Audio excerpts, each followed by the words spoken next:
Hi guys! Welcome back to Cookingee! For today's recipe, magluluto tayo ng chicken adobo sa gata. For our ingredients, here is the list. You can also check our description box.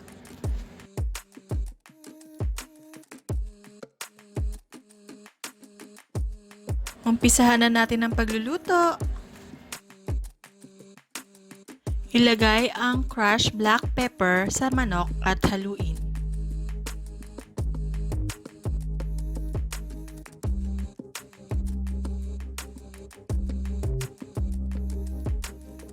Ilagay ang soy sauce at haluing mabuti. Ilagay ang kalahati ng crushed garlic at haluing mabuti.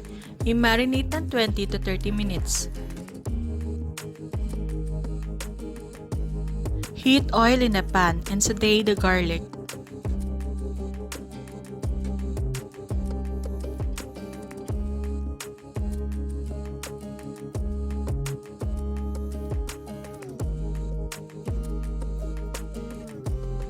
Ilagay na ang manok at isaute until maging dark brown ang kulay ng manok.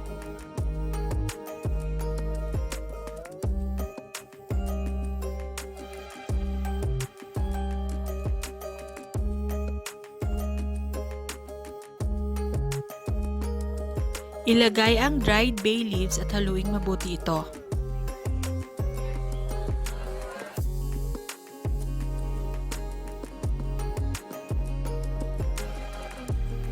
Now you can pour the white vinegar at haluing mabuti.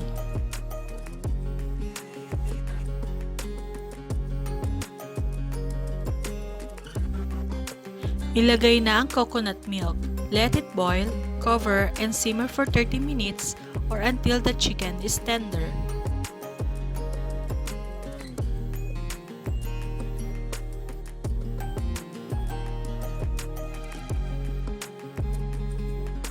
Kapag malambot na ang manok, you can add white sugar to balance the taste and mix it well.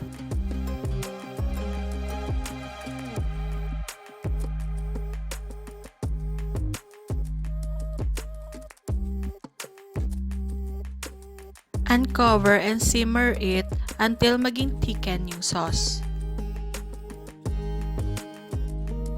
Luto na! Share it with your family and loved ones. Hope you like our recipe!